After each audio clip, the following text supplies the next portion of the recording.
اللہ کے نام سے شروع جو بڑا مہربان نہایت رحم والا ہے۔ درود ہمارے آقا محمد مصطفیٰ صلی اللہ تعالیٰ علیہ وسلم پر۔ میں جمیل فاروق آج پھر ایک ویڈیو آپ کے سامنے لے کر حاضر ہوا ہوں۔ سب سے پہلے ہم شروع کرتے ہیں حضور صلی اللہ علیہ وسلم کی ایک حدیث صحیح بخاری کی 7138 کہ اللہ کے رسول صلی اللہ علیہ وسلم فرماتے ہیں کہ آگاہ ہو جاؤ، تم میں سے ہر ایک نگہبان ہے اور ہر ایک سے اس کی رعایا کے بارے میں سوال کیا جائے گا۔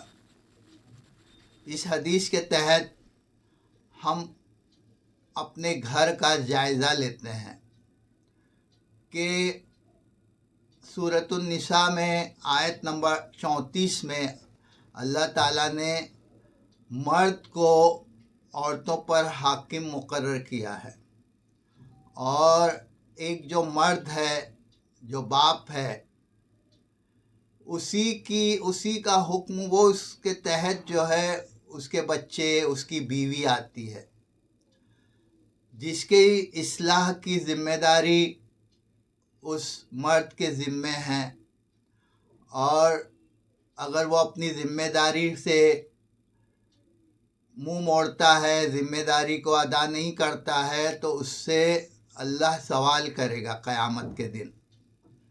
اب ہم دیکھیں گے کہ کیا ذمہ داری ہے۔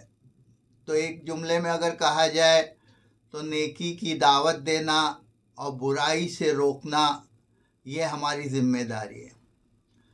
آج ہم گھر کا ماحول دیکھیں گے تو گھر میں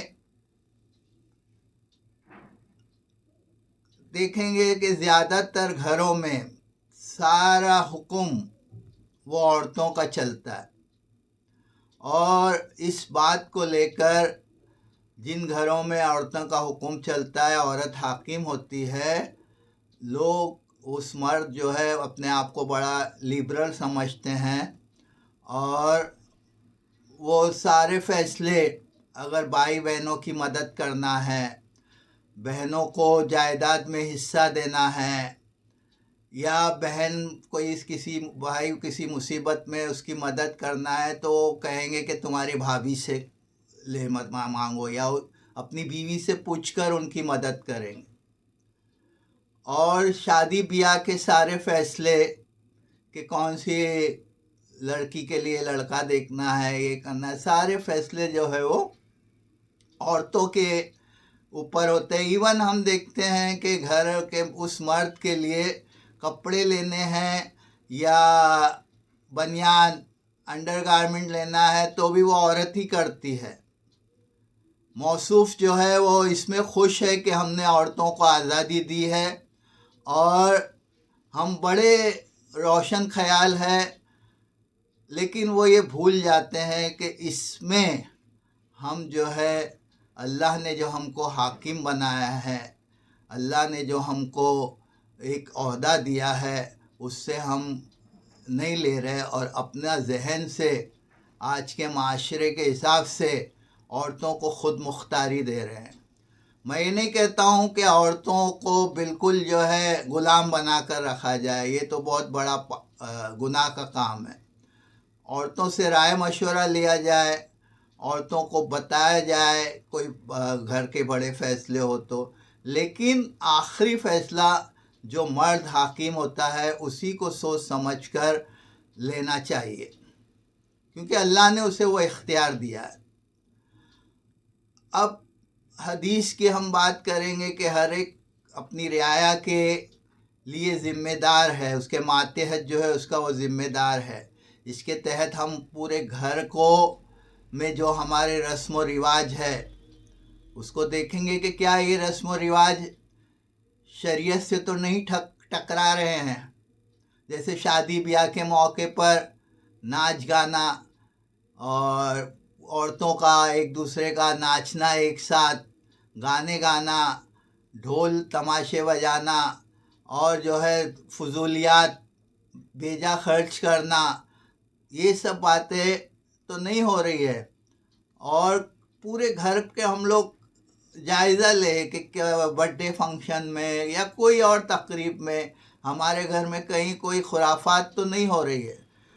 پورے خرافات کو جو بھی چیزیں ہوتی ہے وہ لکھ لے اپنے آپ کو، اور ایک مفتی سے پوچھے جا کے، مفتی صاحب سے، کہ بھائی یہ ایسا ہوتا ہے، کیا یہ چیزیں ہماری شریعت سے ٹکراتی ہے؟ اگر ٹکراتی ہے تو اس آدمی کا یہ ذمہ ہے کہ اس کو جو ہے اپنے گھر میں بند کرائے. نہیں تو میں نے جیسا کہ سنا ہے کہ اس کا گناہ جاریہ ہمارے مرنے کے بعد بھی اگر وہ چل رہا ہے، وہ رسم و رواج، تو وہ گناہ ہمارے ذمے آتا جائے گا. اگر ہمارے گھر میں بچے فجر میں نہیں اٹھتے ہیں، بیوی نہیں اٹھتی ہے، تو صرف اگر ہم نماز پڑھنے چلے جا رہے ہیں تو ہم ہمارے فرض سے کوتاہی کر رہے ہیں. جو ہمارے ذمے کے لوگ تھے، جو ہماری رعایا تھی، جن کے ہم حاکم نگہبان بنائے گئے تھے، ان کو ہم سدھارنا نہیں چاہتے ہیں. تو ہم کو چاہیے کہ ان کو بھی فجر میں اٹھائے. یا کوئی گھروں میں اکثر ابھی دیکھا گیا ہے بچے آدھی چڈی پہن کے گھومتے ہیں، تو ہمیں چاہیے جو گھر کا بڑا ہے وہ ٹوکے کہ یہ ستر عورت چھپانا ضروری ہے، اس کا حکم ہے. تو ایسی بہت سی چیزیں ہیں جو ہمارے گھروں میں داخل ہو گئی ہے، اور ہم کو ان چیزوں سے بچنا ہے. اگر جاری ہے تو اس کو روکنا ہے، اور ہماری اصلاح کرنی ہے، اور ہمارے ماتحت کی اصلاح کرنی ہے. امید ہے کہ ہم سب، جو اللہ نے ہم کو منصب دیا ہے، اور عورتیں بھی حاکم ہیں اپنے گھر والوں کے، اپنے بچوں کی، کہ وہ اپنے بچوں کو اچھی تربیت دے، بچوں کو سچ بولنا سکھائے، خود سچ بولے. ٹی وی اور سیریل سے اپنا وقت جو گنواتے ہیں وہ نہ گنوائیں. بچوں کے ہاتھ میں ہم لوگ موبائل دے دیتے ہیں کہ وہ روئے گا نہیں اور ضد نہیں کرے گا. بڑے شان سے بولتے ہیں ایک سے دوسرے کو کہ ارے ہم کو نہیں آتا چلانے، یہ برابر یوٹیوب کھول لیتا ہے اور ایسا کر دیتا ہے، یہ گیم کھول لیتا ہے.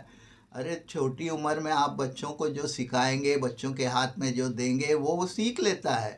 اسی بچوں کو جو آپ قرآن شریف کی چھوٹی چھوٹی آیتیں، قرآنی قصے، انبیاء کرام کے واقعات، صحابہ کے واقعات سناؤ، دیکھو اس میں وہ دلچسپی لے گا، اور جو ہے اس کی دین کی طرف رغبت ہوگی، اور وہ دین کا اچھا داعی بنے گا، اچھے دین پر چلنے والا بنے گا.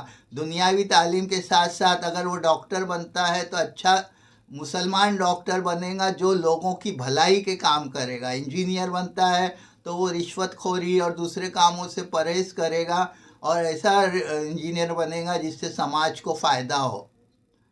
تو ہمیں اوور آل یہ کرنا ہے کہ اپنی زندگی کو اللہ کے احکامات پر، اللہ اور اس کے رسول کے احکامات پر لانا ہے، اور اس کے لیے چھوٹی چھوٹی کوششیں کرنا ہے.